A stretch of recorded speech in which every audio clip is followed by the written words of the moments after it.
Okay, there we go. We are having our muted problems again, but yeah, thanks very much, mate. Yeah, thanks, Red Dragon. Thank you.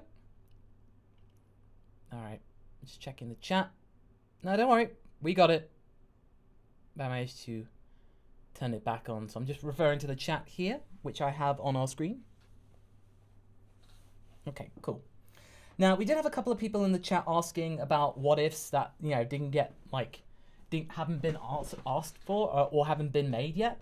Basically, if I said about like what ifs a while back, then I do apologize, but we do have a lot. And back then, I had no idea of the scope of the what ifs that would actually come to the channel. So all I can say is that we do pay attention to what you guys want in terms of a what if. So if you do want something in the future, we are always watching and we always take that into account. It could be its own video, or it could even be something incorporated into another what if. We always make sure to listen. So if you are out there, you know, just be sure to know that.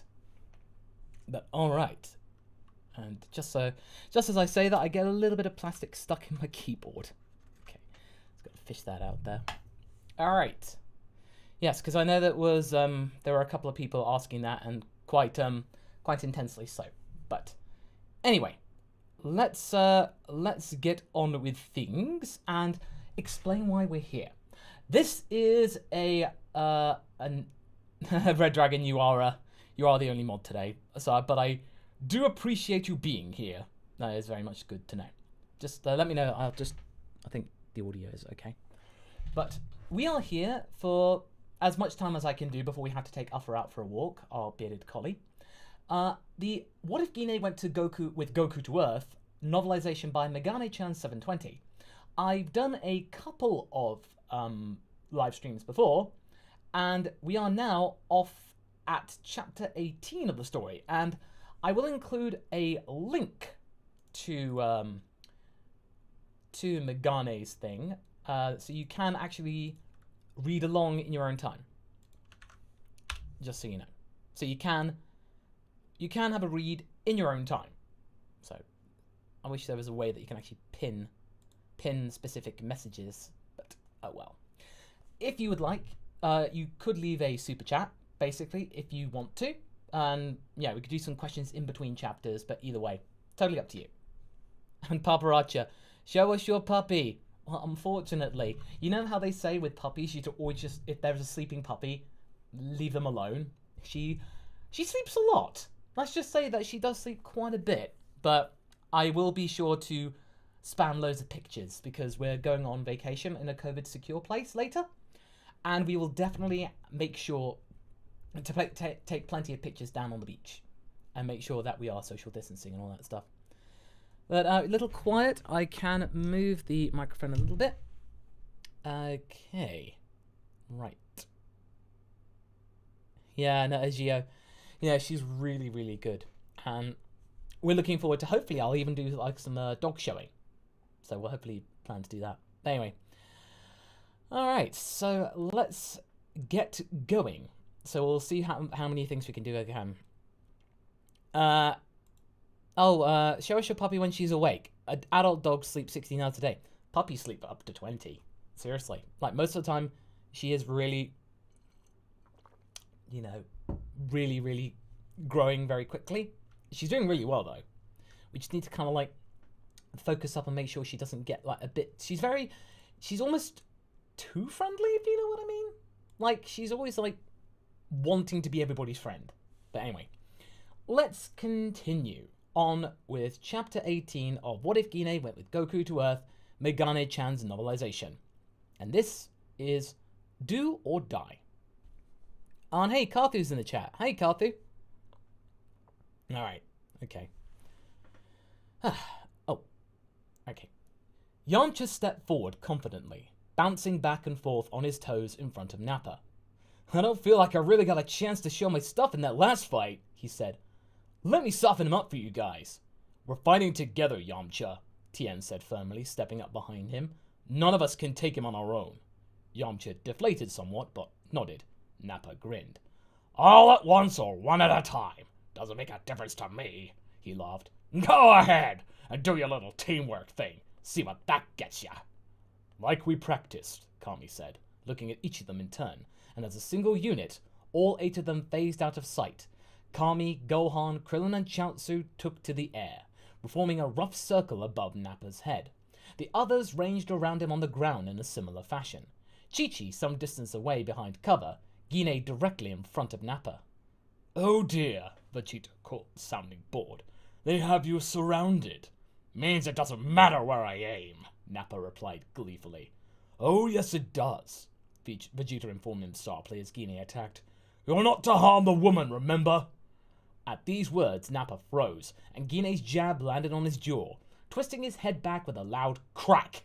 Growling, he turned and reached for her, but before he could disobey orders, Chi-Chi's energy blade whistled through the air, and Nappa swung his head around to look. "Duck!" Vegeta shouted, and Nappa did, the blade swinging harmlessly by him. He straightened, grinning, and didn't notice the blade coming back around until it sliced his left ear clean off, taking his scouter with it. Nappa roared and flailed angrily, unwittingly smacking Tien to the ground as he tried to take advantage of his distraction to attack. The fighters in the air began peppering Nappa with ki blasts, none strong enough to do real damage, but all strong enough to hurt. The burly Saiyan lashed out with ki blasts of its own, most of them going wild, but one of them landed a direct hit on Krillin. Chaozu caught him with his telekinesis and lowered his unconscious body gently to the ground, away from the battle. "Krillin!" Gohan screamed. "Second formation!" Gine called harshly, taking to the air. Gohan stayed where he was, and Gine grimaced. This was what she'd been afraid of. It was one thing to catch birds in the forest to bring him home for dinner. It was quite another to face down someone who was trying to kill you, and yet another still to watch your comrades fall. Gine had been frozen with fear in her first fight too, and it was only thanks to Bardock that she was still alive today. He had been strong enough to take up her slack, and laid back enough that he didn't even rib her about it later, but there was no room to take up anyone's slack here and now. Gohan needed to get his act together quickly, or they were all doomed. Kami landed and called to the boy, and after a moment of hesitation, Gohan joined him. Chi-Chi joined Gine in the air, and they exchanged a glance, both of them relieved Gohan hadn't frozen up. Nappa aimed a punch at Kami, who sidestepped the blow with millimeters to spare. Grabbing Nappa's arm, Kami used the Saiyan's momentum to throw him to the ground. This gave Gine and Chi-Chi a wide opening. Gine attacking with the massive Kamehameha she'd been building, Chi-Chi with another blade. Gine's blast hit him full on, but he reached up and punched the flat side of the blade, dissipating it in a shower of sparks. Growling in anger and frustration, Nappa leapt into the air, ready to grab Gine and Chi-Chi by their throats, but Tien and Yamcha both hit him from behind with a wolf fang fist and a Dodonpa. When he turned to deal with them, Kami and Gohan blasted him from the ground, allowing them to escape. "Enough!" Nappa roared, powering up so intensely it sent a shockwave through the battlefield. He kept his eyes on Yamcha, ignoring the shots from Gine and Tien, and swatting Chi-Chi's blade out of the air again without looking. When he reached Yamcha, he grabbed him by the hair and swung him around like a sling, letting go to slam him into the side of a tall rock formation. The formation crumbled, burying Yamcha under the rubble. "Damn it!" Tien spat, rushing forward. Nappa grinned and let Tien hit him, then snatched his arm up in a hand so large it was nearly the length of Tien's entire forearm. Trapped, Tien could do nothing, as Nappa swung around to use him as a shield against the Keyblade slicing towards him. Chaozu screamed, but Chi-Chi flung her arms wide, and the blade dissipated into nothing, scattering a few glittering bits of hot ki energy that peppered Tien's skin with burns, but otherwise left him unharmed. Gine had just enough time to let out a sigh of relief before Nappa shrugged and said, "Oh well," and pulled Tien's head off his shoulders. All the air felt like it had been sucked out of Gine's lungs. She blinked rapidly, trying to clear her suddenly blurry vision. Tien's neck was spurting, coating Nappa, mixing with the blood dripping from his severed ear. Distantly, she was aware that someone was screaming, but she knew it couldn't be her. She didn't have breath to scream with. Nappa tossed Tien's body into a bloody heap on the ground and turned his attention to Chi-Chi. He hadn't made it more than a few feet towards her, though, when Gohan, red in the face and yelling at the top of his lungs, slammed into him so hard he tackled him to the ground and plowed up a good-sized chunk of earth in the process. When the dust cleared, A dazed Nappa was being pummeled by a child no bigger than his foot, blood streaming from his nose. As Gine watched, Nappa shook himself, backhanded Gohan off his chest, and leapt to his feet. "I'm done playing around," he bellowed. "You weaklings are all gonna die, and I'm gonna enjoy every minute of it." He swung around, looking for Gohan, but before he found him, a small blur crossed the edge of Gine's vision, and Nappa startled. "What the?" He spun in place, trying to reach something on his back. Gine saw Chaozu clinging to the Saiyan's broad shoulders with a venomous look on his tear-stained face. His ki began to spiral, a giddy, lethal feeling that Gine didn't understand. Kami apparently did, because he bellowed, "Chaozu, don't! He wouldn't want you to—" "I don't care!" Chaozu snarled, starting to glow. "Tien!" Gine heard the boom before she saw it, a sound so loud it was a physical sensation. Then there was light, and then dust, and then nothing. No, she realized, not nothing. Nappa, still standing, still grinning, still alive. "Ha! Pathetic," he said, brushing dust off the top of his head. "Now, where was I?" With a deep yell, Kami launched himself at Nappa, pounding him with such a fury of blows that the Saiyan was forced back. Gine joined him, the two of them fighting in perfect sync. Nappa kept yielding, taking one step back, then another, and another, and for a moment, Gine thought they had a chance. But only for a moment.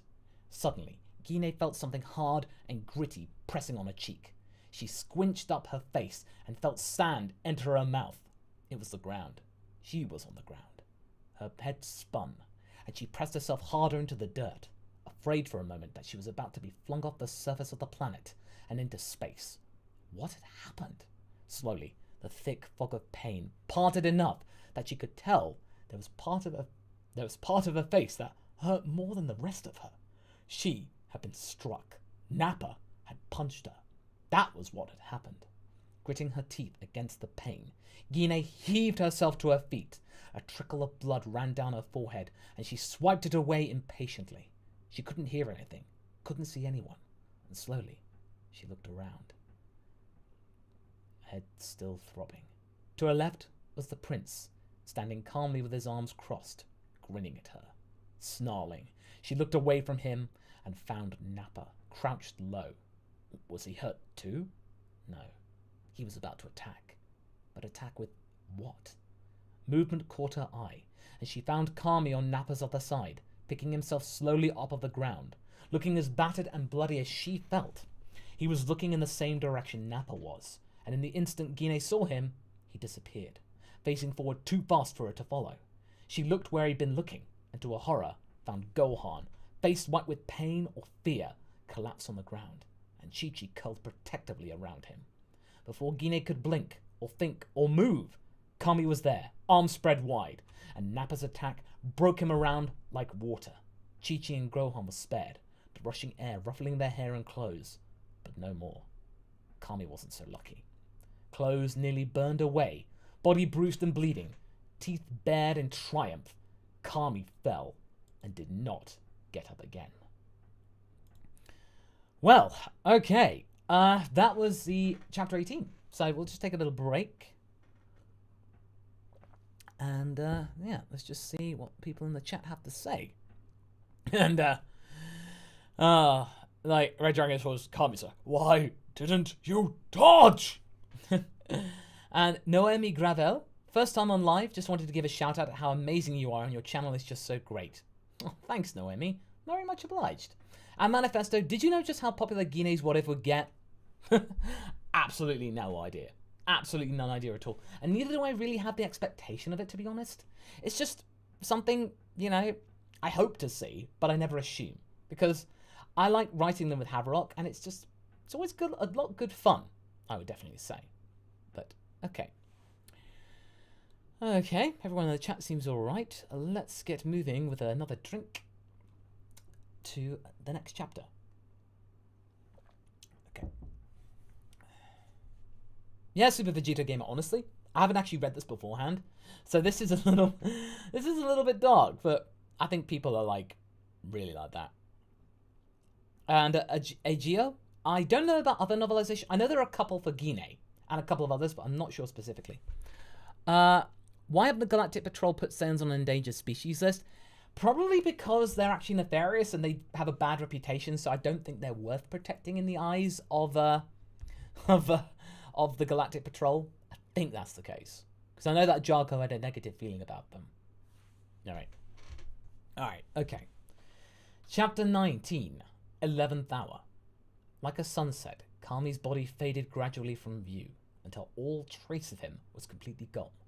Gohan gasped in shock, and Chi-Chi began to weep, but Gine only felt numb. Kami had been in her life longer than almost anyone who wasn't family. It occurred to her now that he was family. She wished she had told him that. She wished she'd known it before now. The memory of him, smiling up at her with a flower tucked behind his ear, was almost more real to her than the blood that stained the ground where his body had been. Chi-Chi uncurled from around Gohan, tears still streaming down her face, and stood up, cupping her hands behind her. Ah! She thrust her hands forward and let loose an enormous beam of light straight at Nappa, who battered it away as though it were nothing.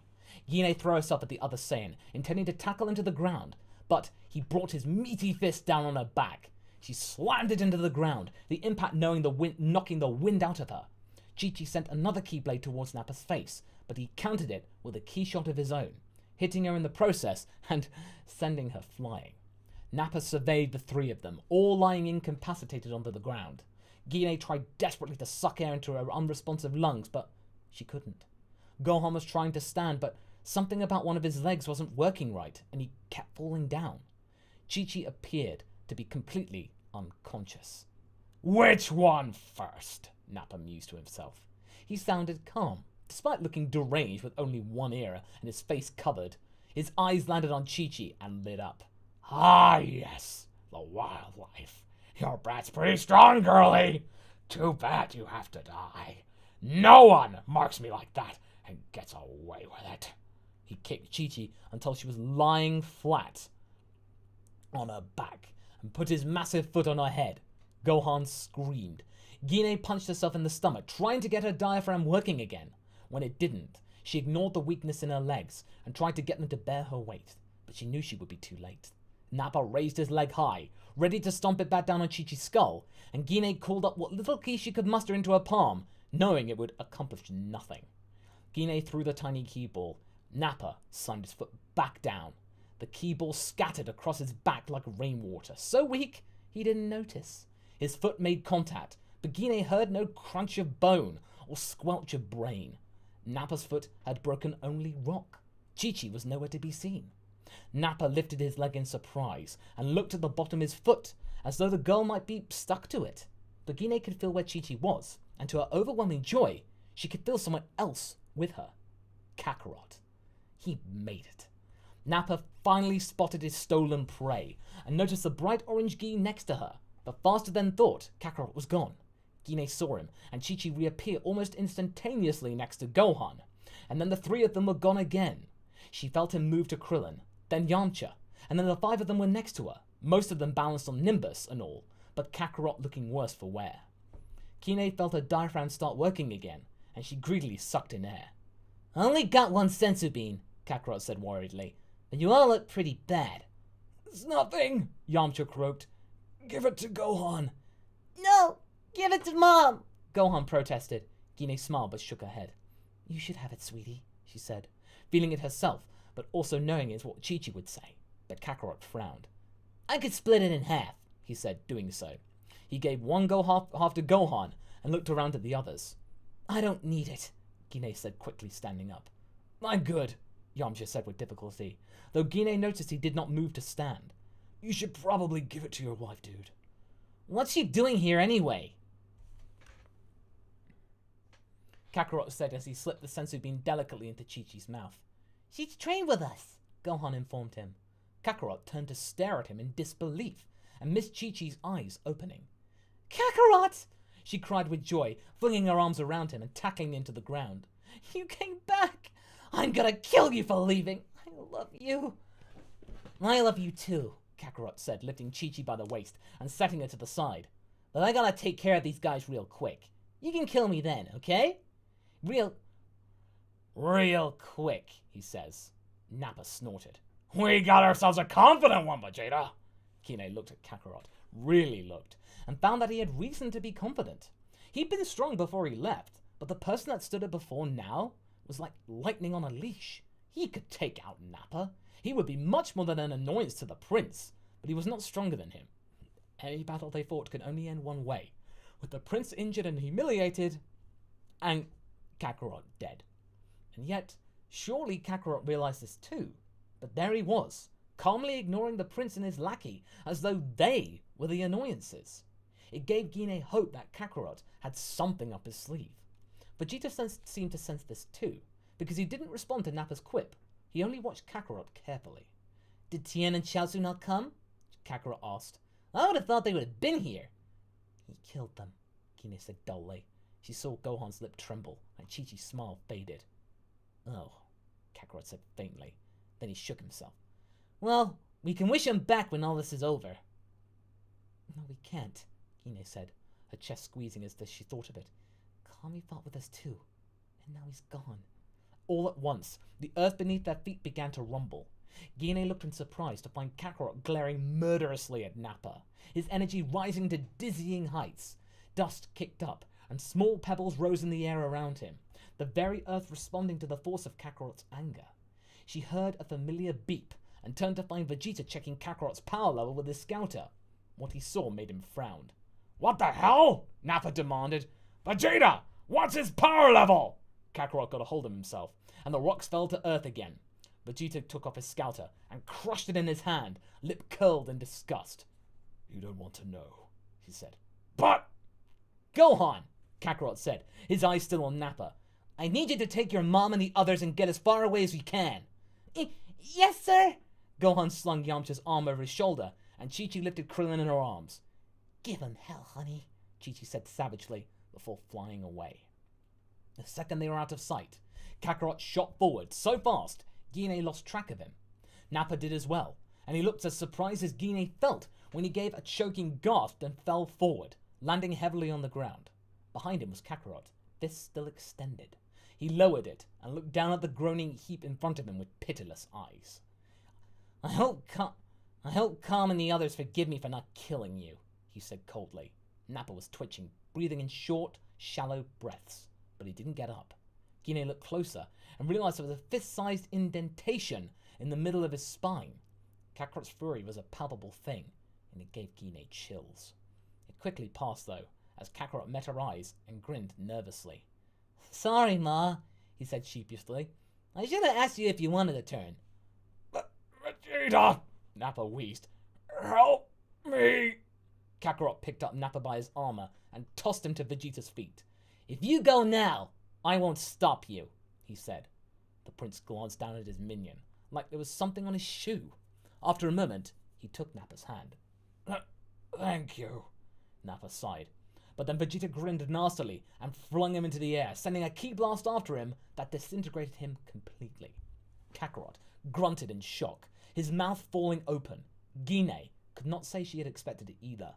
For all that she'd spent the last year hammering home how nasty Saiyans could be, she had forgotten that even they had lines they didn't cross. This was one of them. Nappa deserved to have the ribbing of his life at the mess hall later. Definitely a humiliating nickname that would follow him around forever, and probably be shunned by his former teammates, who would be embarrassed to be seen with him. But he also deserved a ride to the healing tank. At the very least, it would be pure madness to waste a Zenkai like that. But the prince was mad, she realized. He was grinning up at the dissipating smoke overhead, like he'd done something amusing instead of something so monstrous, even a Saiyan would be horrified. He was mad and small and not worthy of existential dread. He might be strong enough to kill her, Gine realized, but that was all. There was nothing else to be afraid of. And right now, with her son standing there so strong and tall, Gine didn't even feel afraid of that. Vegeta lowered his gaze, still grinning lazily, and opened his mouth to speak. Well, chapter 19, folks. Well, dang. Okay.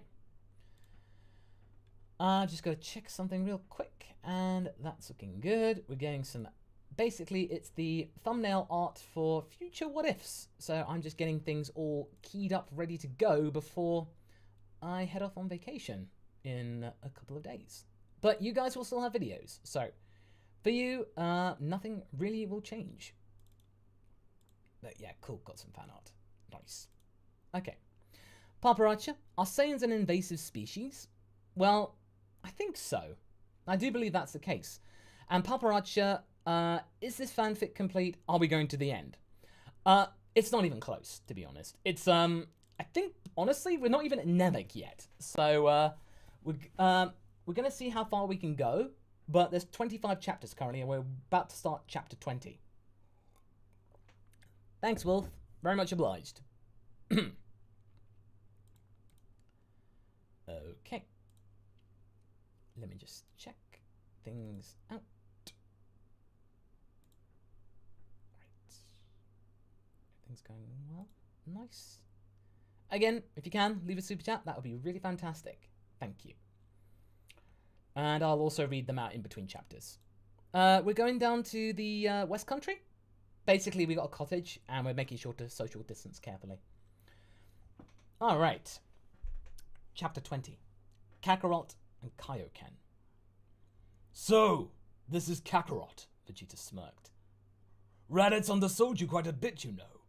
He told us he was the stronger brother, but then he was always a liar, as well as a weakling. You must take after your father. His gaze switched to Gine. I can see Raditz takes after you, Gine snarled. Don't be like that, the prince gave her an oily smile. Finding a female changes everything. We three might not be able to take out our next target on our own, but think what a passel of brats with royal blood in them could do. He leered at Gine, his tail waving behind him in a gesture that was the exact middle ground between an invitation to mate and a threat of infinite violence. What do you say? Want to be queen? Gine returned the gesture with one... too obscene for words. Vegeta laughed. That's probably for the best, he chuckled. Who knows what I catch rutting with a low-class kitchen wench? I bet my... Okay. I bet my tackle would turn black and fall off before we even... Gine shot forward, punching Vegeta hard in the mouth. The prince staggered and almost fell. Kakarot took the opportunity to rush in with a hit of his own, knocking him over entirely. Before they could press their advantage, Vegeta flipped to his feet and struck back. They both went down like a sack of rocks. And the amount of power on display, even in that short jab, was nothing short of horrifying. But Gine was satisfied. Vegeta was no longer smiling, though. And the prince gingerly touched his glove to his face, and it came away red. It was a deranged chuckle, more fury than mirth. He seemed transfixed by the smudge of red on his glove. You caught me off guard. You should be proud, wench. You're the first person to draw my blood in a long, long time. His eyes were wide and unfocused. His hand, still in front of his face, was trembling. Gine could imagine him piercing his chest with that hand, adding her blood to his own. The trembling could have been from bloodlust, the eagerness for battle any proper Saiyan would be feeling at this moment. But it wasn't. Gine hopped to her feet, ignoring the bruise forming on top of one that Nappa had given her. Vegeta wasn't trembling from bloodlust. The king would have been, she was certain, but his son was trembling from outrage, horror, fear. Kakarot got to his feet as well, and together they attacked. They had a slight advantage at first. The two of them had been sparring together since Kakarot was a little boy, and even after a year apart, they knew how the other moved like an extension of themselves. A single opponent, even one this powerful, found it difficult to split his attention two ways. But Vegeta was not Prince for nothing, and soon he calmed down and realized he could more or less ignore Gine's attacks. He hadn't been wrong. Her punch had caught him off guard, and once he got his guard back up, Gine didn't deliver another devastating blow. Even so, she kept fighting. Kakarot was strong, but he wasn't on Vegeta's level. If her presence could help even just a little, she was going to stay. Besides, Gine no longer cared about winning or losing. She wanted to hurt Vegeta, even if it killed her. Tired of Gine's distracting attacks, Vegeta found an opening in Kakarot's constant barrage and shot a massive ki blast in Gine's direction. It was too fast to dodge and too large to take. It might not kill her outright, but it would certainly remove her from the fight. Gine braced herself, only sorry she hadn't been able to save more of her friends. But before the blast could reach her, something surged through her awareness like lightning, and in front of her, between one blink and the next, was Kakarot, burying his fist in Vegeta's stomach. The beam went wild, searing through several mountains but missing Gine. Vegeta doubled over and spat up blood. With more power and speed than he possessed just moments before, Kakarot brought both fists down on the back of the prince's head and slammed him into the ground. Blood pooled on Vegeta's body, and when he groggily picked himself up, he spat out several teeth. Gine echoed the prince's sentiments. What the hell was that, Kakarot? Her son flashed a grin. Just a little something I learned from King Kai, Gine gaped, still unable to understand what she had seen. Why didn't you do that sooner? Kakarot went solemn. If I ain't careful, all that ki can turn back on me and explode. King Kai said I shouldn't go more than twice my normal power, and I can't do it for long. Twice his own power? Gine marveled. Her son was already strong enough to qualify for elite class, but to be able to double it at will? Filth! Vegeta spat venomously. He staggered to his feet, clutching at his stomach, and spat out more teeth. How dare you! I am the prince! I am above you! Learn your place! He sprang at Kakarot, grabbing the sides of his head and kneeling him in the face. Blood fountained out of Kakarot's nose. But before the droplets could even hit the ground, his power surged again. Still in Vegeta's hold, he reached up and grabbed the prince by his ears, pulling his face down violently to meet the solid rock of Kakarot's head. Vegeta staggered back, his nose now also gushing blood. Still surging, Kakarot kicked him in the chest. Vegeta winced, but grabbed Kakarot's leg and twisted, sending him spinning to land on the ground. Not bothering to get back up, Kakarot kicked Vegeta's legs out from under him. Both now on the ground, they grappled, tumbling over and over as first Kakarot had the upper hand, then Vegeta, then Kakarot again. Gine could do nothing but wipe the sweat out of her eyes and feel useless. At last, Vegeta kicked Kakarot away from him and sprang to his feet. Kakarot's surge had ended, and he got to his feet slowly, breathing hard.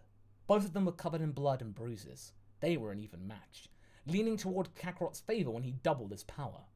It was unreal for Gine to think he had the child she had born could go toe-to-toe with a member of the royal family, even if only for a moment at a time. A tiny thread of hope began to worm its way through her body. Vegeta wiped the blood from his face and flung it from his fingers. He no longer looked quite sane. This isn't happening, he muttered to the ground. I am the prince!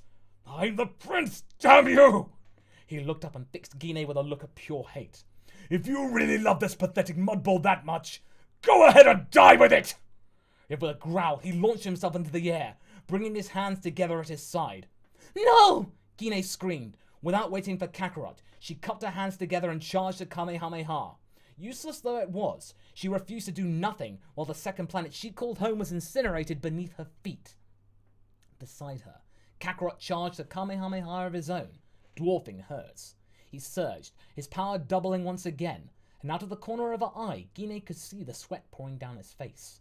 Above them, Vegeta was shouting something. They couldn't make out the words, but Gine could feel his desperation giving him power. He wouldn't succeed in destroying the planet, they had at least done that, but he was only going to come back angrier and ready for more.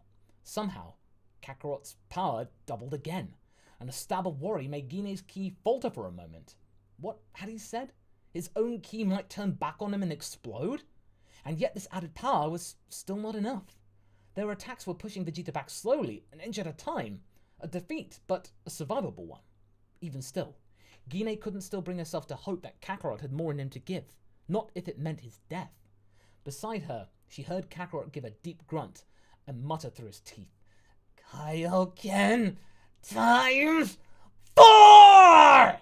It was like standing in the middle of a hurricane. Kakarot's energy exploded into something her mind refused to comprehend. More a force of nature than something coming from a person. Wind howled in a vortex with him at the center, the negative air pressure sucking the breath out of Gine's lungs. She was forced to squeeze her eyes shut against the sheer force of it. So she felt, rather than saw, the prince falter, redouble his efforts, then give way entirely. Gine lowered her arms, breathing hard. The wind and Vegeta's energy faded away, leaving a loud silence. Grinning in disbelief and triumph, Gine turned to Kakarot just in time to see him lower his arms, smile back at her, and collapse. Well, okay, well, that was quite something. All right. All right, Saber. Oh, good to see you again. Good to see you here. Welcome to the stream. Papa Archer asks, so I'm guessing no round table while you're on vacation? Or will we get something like not marked substitute for you?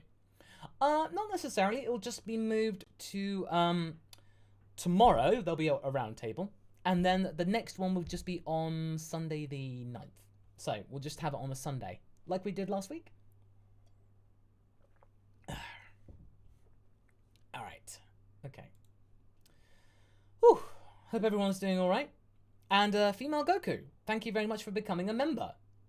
And Papa Archer, have you considered making a Gine Movies Lightning Round or GT?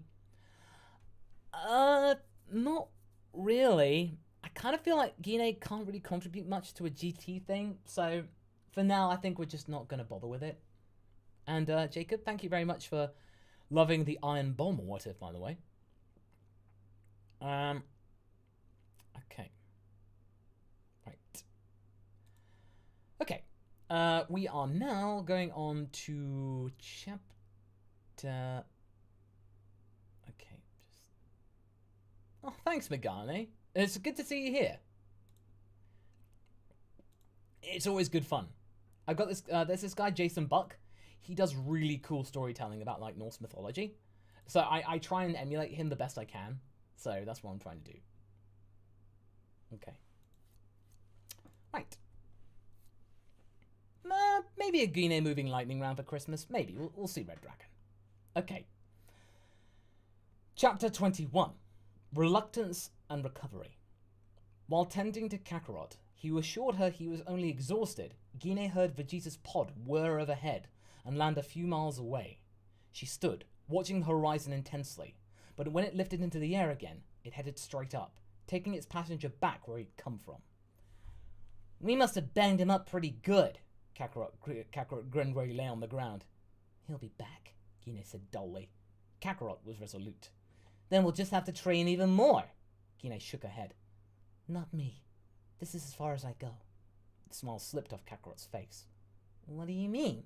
She gave him a wan smile. I don't know if you've noticed, Kakarot, but you're pretty far out of my league now. There wouldn't be any point in training even if I wanted to. No, you can still catch up. Kakarot struggled to sit up. I'm not that far ahead, Ma. You just need a little time, and you'll be ahead of me again, no sweat. I can teach you the Kaioken, and I don't want to learn the Kaioken, Gine said sharply, and Kakarot rocked back. Well, okay. I mean, if you don't wanna, he ventured hesitantly. But you can still get stronger. He tried on a teasing grin. Who else will be able to spar with me if you don't? But Gine was too tired to be cajoled. I can't spar with you anymore, Kakarot. I'm too weak. You can spar with Gohan.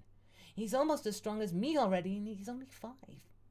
But Kakarot opened his mouth to argue, but before he could, a Capture Corp ship blasted through the air and touched down near them. People filed out as soon as it landed. Chi-Chi and little Gohan ran to Kakarot.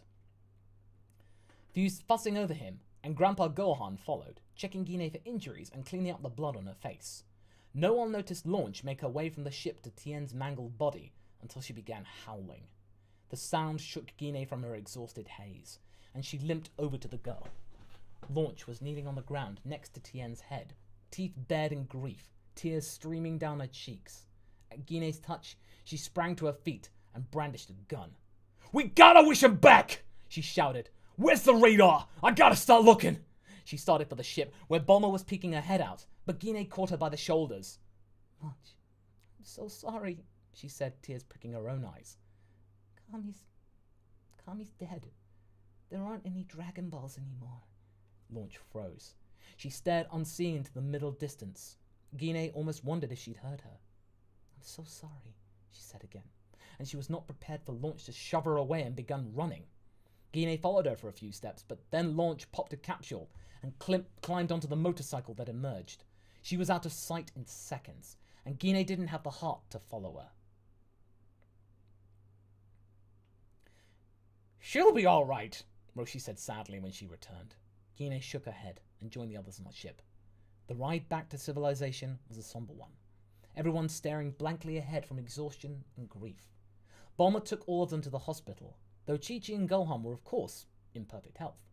The doctors let Gine go with only a few stitches on her forehead and instructions to take it easy. Kakarot was to be kept for overnight observation, and all three of them opted to stay with him. After checking in on Krillin and Yamcha, who had been put in a room together, Gine returned to her son and his family for the night, easing herself down on the couch by the window. "Ma?" Kakarot said plaintively from the bed. Chi-Chi looked up from where she was brushing Gohan's hair. Gine was pretty sure she knew what this was about, and didn't look away from the window where she was staring out at the city lights. "Yes, Kakarot? Did you really mean it when you said you weren't gonna train anymore?" She sighed. "Yes, Kakarot." "But why?" Gine touched the contusion on her forehead. Nappa had trounced her like she was nothing. Vegeta had ignored her attacks. Frieza, if he came here, would hardly notice her presence except to brush her away like a fly. "Because I've hit my limit," she said, turning around. She tried to give him a smile. "But it's okay. You can defend the Earth now. I can go back to my garden knowing we're all in good hands. I'm satisfied." "Satisfied? Satisfied?" Kakarot was outraged. He struggled to sit up, and Chi-Chi forced him back. He let himself be pushed back into the cushions, but kept his eye on his mother. "You don't know what you're saying, Ma. You can learn all the things I learned from King Kai too. You haven't hit your limit. You ain't even close to your limit. If I can do it, you definitely can." Gine's smile faded. "That's sweet of you to think, Kakarot, but Vegeta was right about one thing. You take after your father, not me." Kakarot flinched like she'd struck him. To her amazement, fat tears welled up in his eyes and rolled swiftly down his cheeks. He made no move to wipe them away, just stared at her in horror. You can't. You don't mean it." His voice was a child's, and the tears just kept coming. Chi-Chi put her hands on his shoulders, unsure what to do, but he held her at bay, still looking at Gine. "You like training with me, don't you? We have fun. It's fun fighting with you. I don't want to stop. We can fight Vegeta again together, and you can get stronger and we'll beat him next time. I'm sure of it." His nose began to run almost as swiftly as his tears. Gine was certain she'd never seen Kakarot cry before, not like this. Even as a boy, getting hurt brought anger or laughter, never tears. Seeing him sob like a toddler broke something in her.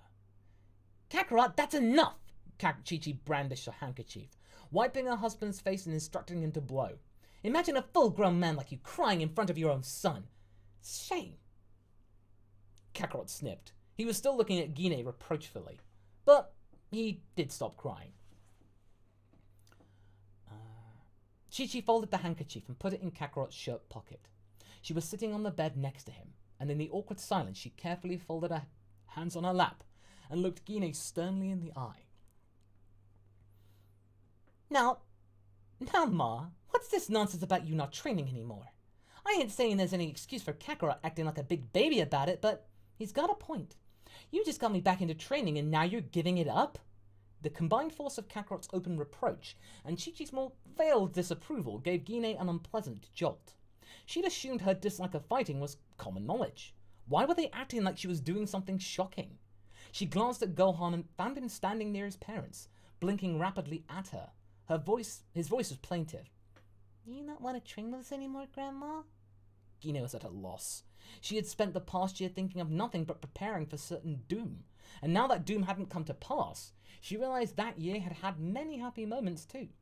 Getting up every day and training with Gohan and Chi-Chi, eating together as a family, telling stories around the campfire. They had been some of the happiest days of her life. She wanted, desperately, to take those happy times and transplant them into a quiet life on Mount Paozu. But she knew, as she studied the three of them, that it could never be. Gohan had his studies, and Chi-Chi had a household to run, and Kakarot would spend every last spare second training whether she did or not. If she didn't train with them, she'd be pulling away from their lives, maybe forever. She would be a visitor in their household rather than a part of it. And that thought was just too painful to bear. She just lost a member of her family today. She didn't want to lose 3 more. Oh, all right, she said, exasperated. Kakarot jumped to his knees on the bed, pulling out the wire stuck to his skin as he said so. Do you mean it, Ma? He said, bouncing up and down. Chi-Chi demanded he settle down, and a nurse came running into the room to check on him, and by the time everything quieted down, Kakarot had already forgotten his question. Gine was glad she hadn't had to answer that. Okay. Paparazzi, I'm sorry, I haven't had a chance to watch Infinity Train, I'm afraid. I do apologize for that.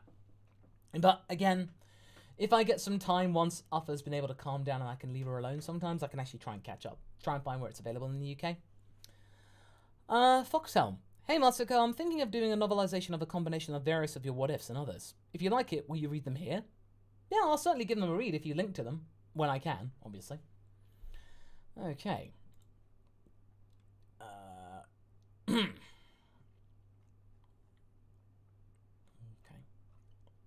Right. Yes, I did. Yes, I did, Red Dragon. It's What If Shin Did His Job? That was a combined effort from Haverock and myself. Right. Right. Chapter 22. Gohan and Gine, Part 2. Concentrate, son, Kami said, nudging Raditz with his staff. Raditz wiggled where he was sitting on the floor of the lookout, his tail twitching. Meditation was hard when you were only 8 years old. I'm bored, he whined. Gine knew she would scold him, but she could only smile indulgently. It wasn't often he had long enough leave periods that he could stay with them.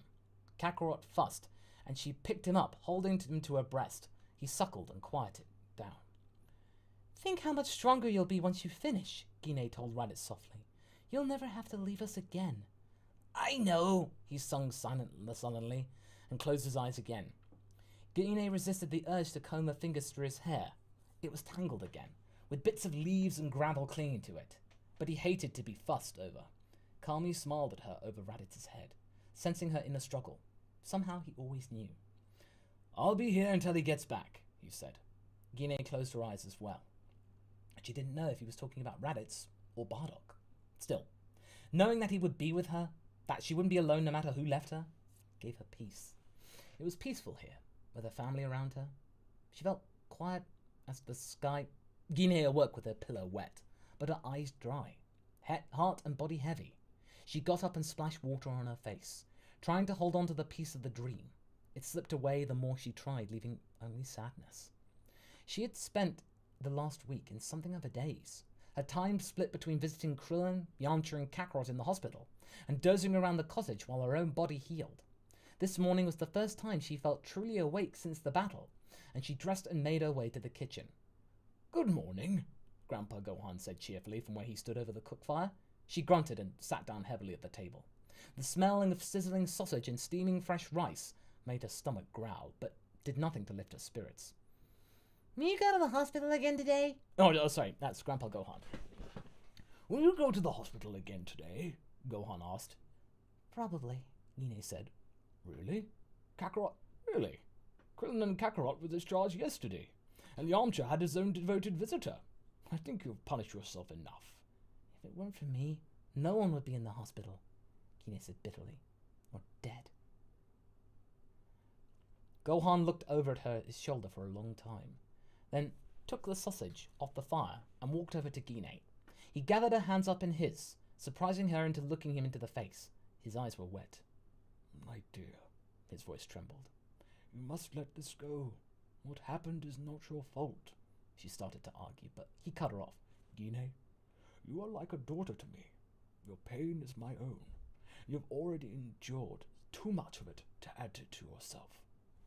It was an argument they had been having ever since launch had ridden off into the sunset, screaming with grief. If there hadn't been a female Saiyan to tempt him, surely the prince would not have bothered to come retrieve a disobedient low-class. If Gine hadn't been so weak, surely she'd have been able to keep everyone alive before Kakarot arrived. Surely none of them would have been in danger in the first place. If only she and Kakarot had never come here at all.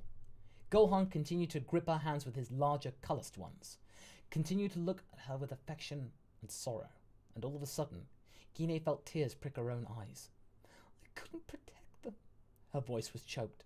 I trained as hard as I could, but it still wasn't enough. They were counting on me and I let them down. Because I'm weak.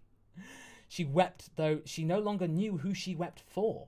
For Tien and Chaozu and Kami, the people of East City, all dead because of her. For little Gohan, forced to fight when his dream was to become a scholar. For Bardock and all the Saiyans she would never see again. Or for herself, for never being able to measure up no matter what metric she used. Gohan held her hands in his, and she wept onto them, gripping them back as hard as she dared. As the last of her sobs petered out, and it seemed like Gohan was about to speak, the front door slammed open, and Bulma bounced in, shouting at the top of her lungs. Gine! Kami was an alien! Gine whipped her eyes on her sleeve, and looked at the girl. She was disheveled, with dark circles under her eyes that hadn't been there yesterday. Behind her, Yamcha limped through the open door, still dressed in his hospital gown and looking bewildered. Yes? Gine answered. And he made the Dragon Balls, right? Bulma stared at her. She seemed to be waiting for confirmation. Gine nodded slowly. Yes. So what about the others? Bulma flung her hands up as she shouted triumphantly. It didn't seem to be a question, Gine blinked. What others? The other aliens! Gine looked to Yamcha for clarification, but the boy only shrugged. She looked back at Bulma, still with her arms in the air, and then all at once it clicked, and Gine sagged back into her seat. You mean, if he could make Dragon Balls, then why not the others? Hope, electric and almost unpleasant in his strength, welled up in equal measure to the despair she had felt just moments before. Then as fast as it had come, it ebbed away. Even if that's true, we have no way of getting there. Then what? Bulma looked at her strangely. Of course we do. We have your spaceship, right? Unless it's broken, she added, looking worried for the first time since barging in. Gine sat up again, then looked at Gohan. Do you remember what we did with it? Gohan rubbed his chin. You know, I'm not sure. Didn't we bury it or something? I thought we talked about it, but never actually did it. Maybe, but it's definitely not where it landed anymore. Bulma gasped. You mean you misplaced it?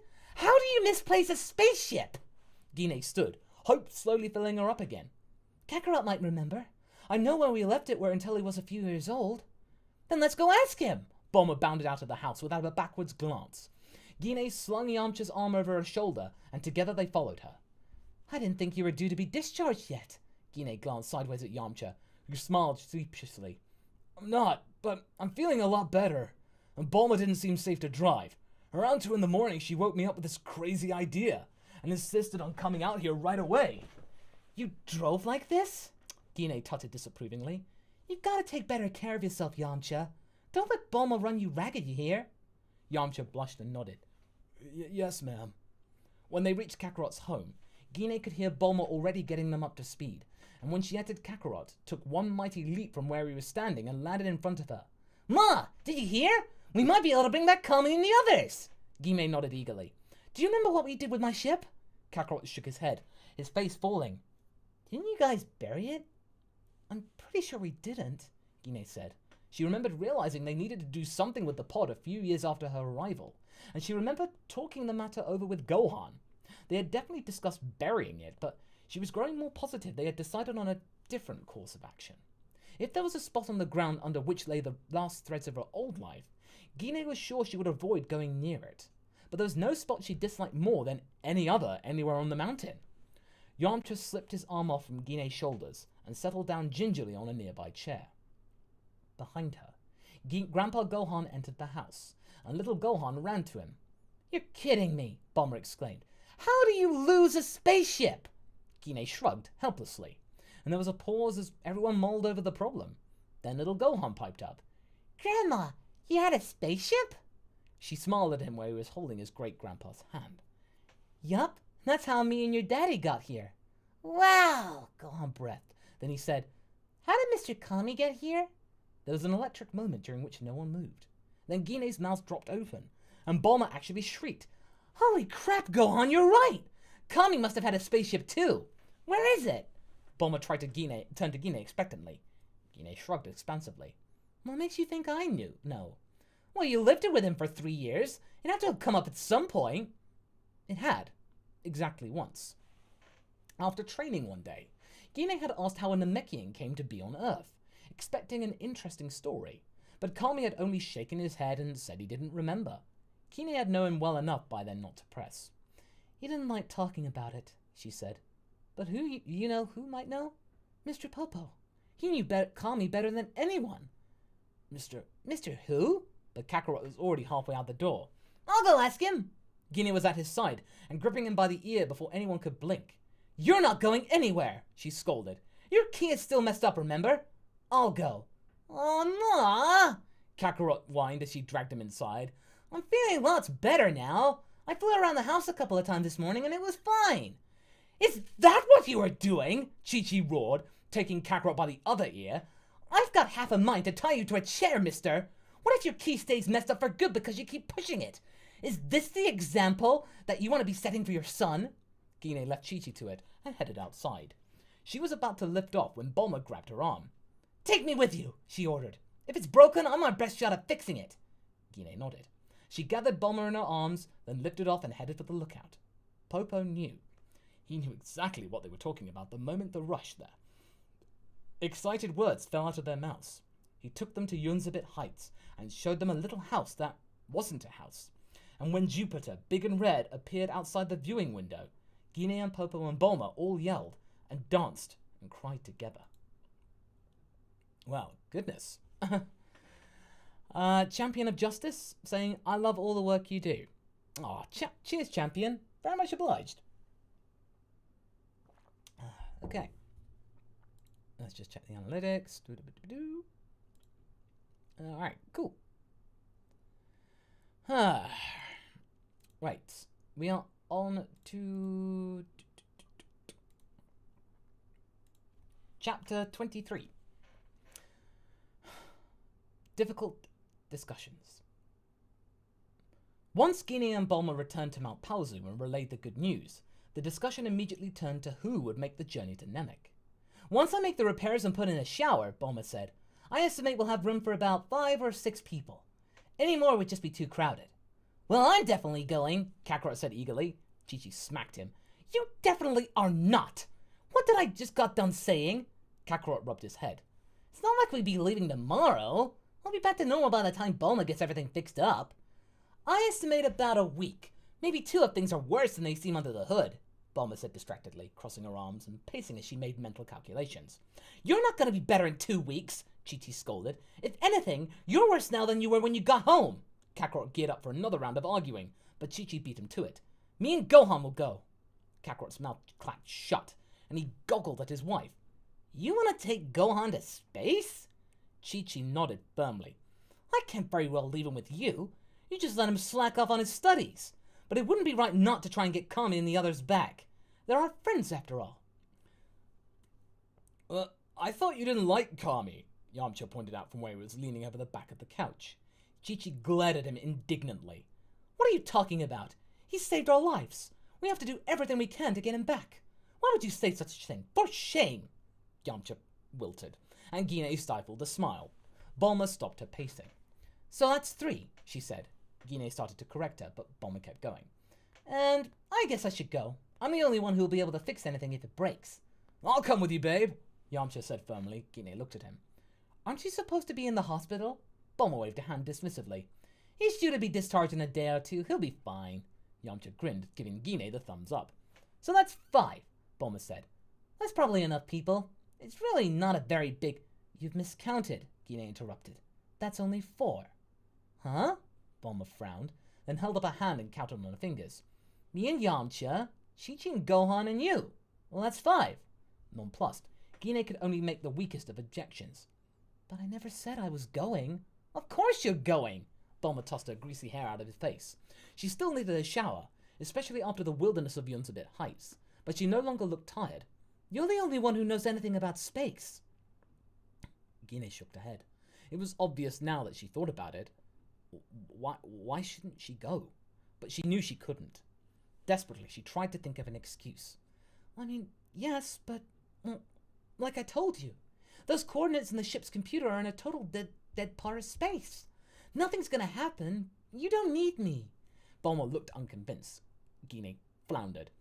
what if the prince comes back? We can't leave Earth undefended. I'll be here, Ma, Kakarot said. I mean, I'd rather go, but since I can't... Desperate now, Gine dug deep. I'm a Saiyan. If I land on a peaceful planet, there's gonna be panic. Gohan's a Saiyan, and he's going, Bulma pointed out. But he's just a boy. Gine felt butterflies in her stomach. He can hide his tail. So can you, putting her hands on her lips, and Gine snapped. I'm not going, and that's final. Bulma continued to glare at her, but the rest of them shovelled in place. The mood suddenly uncomfortable. Oh, why are we arguing about this? Chi-Chi said impatiently. If she doesn't want to go, she doesn't want to go. But who will protect us? Bulma said. Yamcha slapped the back of the couch. That would be me. I'll protect you. The way Bulma nearly said something dismissive, and then held her tongue to be polite, made everyone even more uncomfortable. Take Krillin with you, Gine offered. I know he's been feeling bad about not doing more at the battle. Then you'll have 5. Bulma chewed her lip for a moment and then nodded. All right. If Fitz is out the way you say, well, she be fine. Why don't you want to go, Ma? Kakarot asked boldly, as she always did when she needed steadying. Gine looked to Grandpa Gohan. He smiled at her comfortingly. Of all of them, he was the only one who knew what was going into the void meant to her. I don't have a lot of happy memories in space, Kakarot, Gine said in a low voice. The others all nodded or looked away, but Kakarot kept staring at her, giving her a complicated look Gine couldn't interpret. Eventually, he looked away too. Okay, he said, and though he sounded reluctant, to Gine's surprise and relief, he didn't argue anymore. Well, okay. So thank you very much for the likes, everybody. And we are now heading for another chapter. Alright, and this one coming up is chapter 24. Fear and Frustration. Gine stirred from her afternoon nap, roused by her son's voice calling from the front door. It was a little over 36 hours since the ship bound for Namek had departed, taking a significant portion of Gine's family with it. She'd chosen to deal with that fact by spending most of those 36 hours not thinking about it. She sat up and squinted as the red light of evening hit her eyes. Apparently, her afternoon nap had gone longer than she had planned. At her age, it wasn't physical fatigue that wore her down, but she was closer to 50 than she was to 40. Mentally, that was a lot different than 20 or even 30, and the last few weeks had been full of stress and turmoil. Who knew how long she might have slept if Kakarot hadn't woken her? Ma, I want to show you something. It was the same tone he'd used as a boy, tromping into the house with a frog in his hands. The only sign of the intervening years was his deeper voice and the larger collection of photographs on the walls of Gine's bedroom. He pushed the door open and immediately said, Whoops, I forgot, shut it again, and then knocked loudly. Come in, Kakarot, she said, stifling a smile. He bounded in, grabbing her by the wrist. Come on, I want to show you something. She stood but went no further. What is it? It's a surprise. She rolled her eyes and let herself be led. He was probably going to show her a new training spot. He'd been cleared for exertion by Grandpa Gohan the previous evening, and he'd been making up for lost time ever since. Gine was mildly annoyed at him for that. He'd endured the worst battle of his life scant weeks before, and become more powerful than nearly any Saiyan that had ever lived in the space of a year. What more was there to achieve? Why could he not take 1 second to be satisfied with the progress he'd already made? His promise to continue training hadn't come to much so far, what with Kakarot's enforced rest and Chi-Chi running around like a headless chicken trying to prepare for space travel. Half of her had hoped it would be forgotten entirely, but it seemed that was not to be. Sure enough, he dragged her out of the house and into the air, but soon she realized they were heading towards the city, towards Capsule Corp. Kakarot kept sneaking glances at her, clearly wanting her to try to guess his surprise. But she had long ago learned to take what victory she could with her son, and didn't give in. It was for the best that she hadn't, because his surprise was her old ship. She stared at it, wires spilling out of its guts, as it sat like a dead octopus in the middle of Capsule Corp's biggest warehouse. Scientists swarmed around it, taking measurements, soldering components, and Dr. Bruce stood in the center of the activity with a cigarette in one hand, absent-mindedly petting the black cat on his shoulder with the other. He nodded slowly when he saw Kakarot. It'll be ready in about 3 weeks, he said. Maybe 4, but it'll be much faster than that other ship, so you might get there before they do. Well, maybe a little after. Depends on how hard the artificial gravity is to figure out. You never know with this alien tech. Gine ignored him. Kakarot, where did you get that? He gave her a tentative grin. Gramps found it in a capsule. He said I could have it, and Dr. Bruce said he could turn it into a bigger spaceship. It'll have gravity and a place to train. It can hold both of us. We could go back to Namek together. Gine didn't know who to be more furious at. Grandpa Gohan for going behind her back, Dr. Bruce for being an unknowing accessory, or Kakarot for being Kakarot. I'm not going to space. Oh, Ma, please, please. Kakarot clasped his hands together like he was 5 years old. I really want to go to Namek, and I really want you to come with me. You heard him. It'll be way faster. It'll only be for a little while. Please? No, she said, and turned on her heel and flew away. Okay. Explain yourself! Gine stood solidly in Grandpa Gohan's way as he traipsed back from the forest with a load of firewood on his back. He looked at her mildly, like she wasn't radiating fury. About what? The ship, she growled. Where did you find it? Gohan nodded. Ah, that. I finally remembered where we decided to capsulize it, and then it was just a matter of finding the capsule.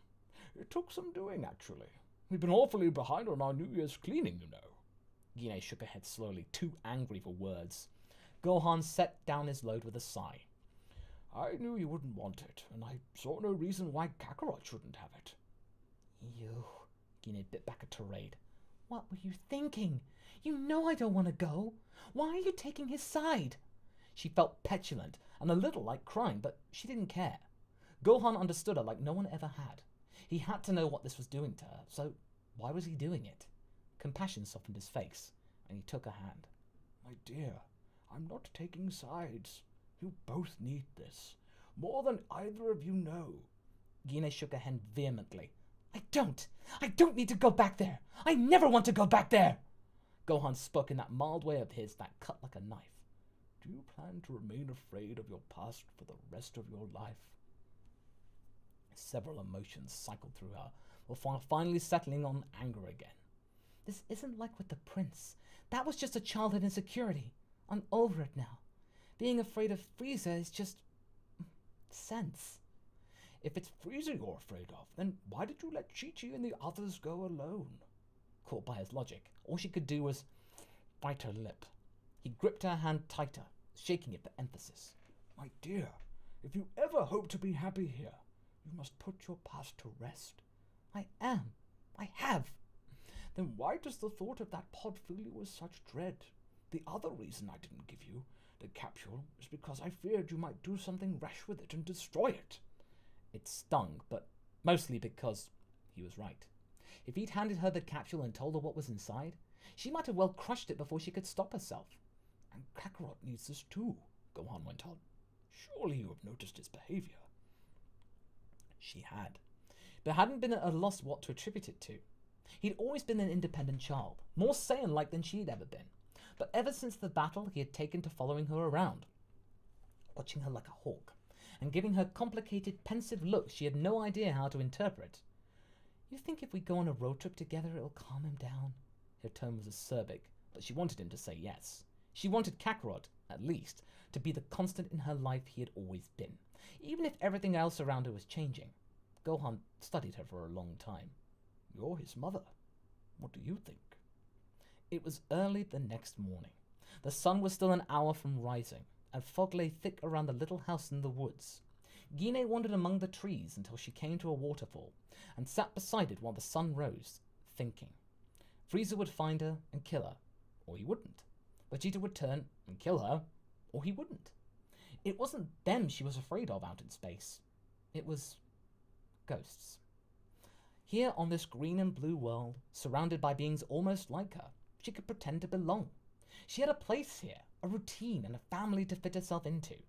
She was a mother, a granddaughter, a grandmother. She knew who she was here. Out there, in the firmament surrounded by blackness and wires, she would have nothing to anchor herself to. The trappings of her earth life would fall away, and all that would be left was the little weakling too useless even to be a scout. She closed her eyes and drew in breath, letting the sweet misty air fill her lungs to capacity. How much of her was that still that little weakling, and how much was the Earthwoman she had worked so hard to become? How much of her old fears and insecurities, her destructive habits and cultural conditioning, had 25 years been able to erase? Who was she, really? These were not the kinds of questions she could avoid thinking in a space pod. Gine heard footsteps on the path behind her, and she turned to find Kakarot, still and pensive. He didn't say anything, just looked at her with wide, almost fearful eyes. She wouldn't be alone out there, she realized. She wouldn't be sitting alone in a claustrophobic pod, half-remembered dreams her only company for months on end.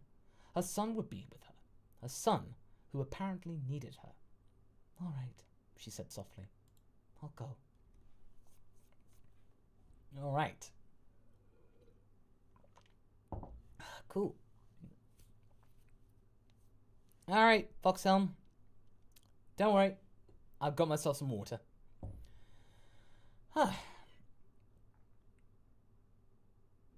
Okay. Chapter 25. Tension and Training. Gine and Kakarot spent the first 3 days of the trip to Namek training in ever-increasing gravity, accompanied by an ever-increasing tension. Kakarot was being careful with her in a way he had never done in his life. Not physically. He was as rowdy as ever during their training, and he laughed when she walloped him for a solid day just because she was used to higher gravity than he was. But in the in-between moments, the rest breaks and the meal times, he would watch her, and he said very little. It was almost eerie. But the last piece of advice Grandpa Gohan had given her before his final farewell was to let him bring it up. She did not ask what it was. She'd already guessed there was something specific troubling her son, and apparently he'd already sought his grandfather's advice and had not been satisfied. Whatever it was, only she could give him closure. On the 4th day, after their morning training, Kakarot flopped down on the floor, wiping his face with a towel, breathing hard. Then, once he caught his breath, he slowly straightened, stiffening his back and pulling his legs in cross-legged form. "Ma?" Here it came. "Yes," she said mildly. "Well, you said your sayings were bad." Kakarot looked down, picking at the laces of his boots. "And King Kai told me stuff they did, and it was real bad.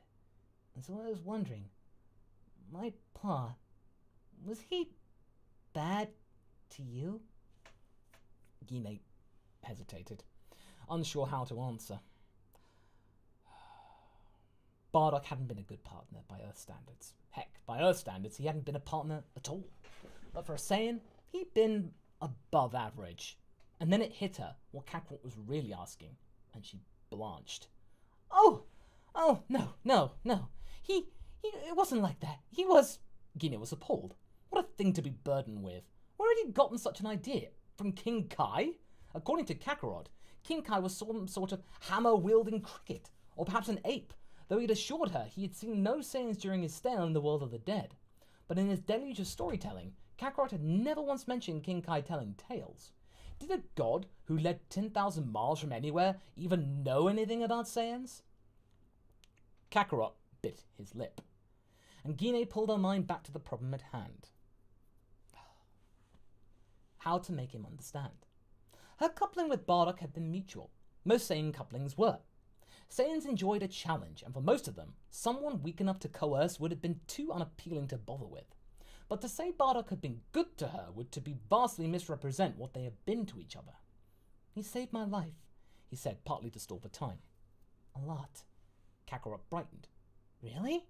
Having one's life saved by one's lover did have romantic overtones to humans. Their storybooks were full of such things. But a Saiyan saving another Saiyan's life was at best a friendly tease, and at worst a deadly insult. A proper Saiyan wasn't supposed to need saving in the first place. "He was always so cool about it," she went on. At 17, she'd been breathless with the way he'd swoop in, take out an entire army, and fly away to the next engagement without so much as a glance to her. A proper, it wouldn't sound romantic to an Earthling, but his immense strength together with the absence of scorn had been enough to send her head over heels. Still, she wouldn't have been brave enough to act on her own infatuation, until one day he actually made conversation about her. It had only been something like, "Hey, how's your arm?" when it had been bleeding the last time he had seen her. But the fact he'd noticed that he'd actually asked about it, well, given a rise to 1,000 girlish fantasies, if you know what I mean. And then, When they finally found themselves alone together, and she had, without hardly meaning to, brushed the back of her neck with the tip of her tail in a silent invitation, he had, just as silently, taken her by the waist, and Kakarot giggled, and Gine was mortified to realize she'd been sitting there with her cheeks flushed and a dreamy look on her face for who knows how long. "Shut up," she said, giving him a good shove. He fell over, still smiling. "So he was good to you, huh? That's enough out of you," she said, trying to be stern and failing. She couldn't stop smiling, though, partly from embarrassment, partly just because Kakarot was. He teased her, and she punched him, and they grappled despite their exhaustion. Kakarot alight with a buoyant joy she hadn't seen in months, back to himself at last.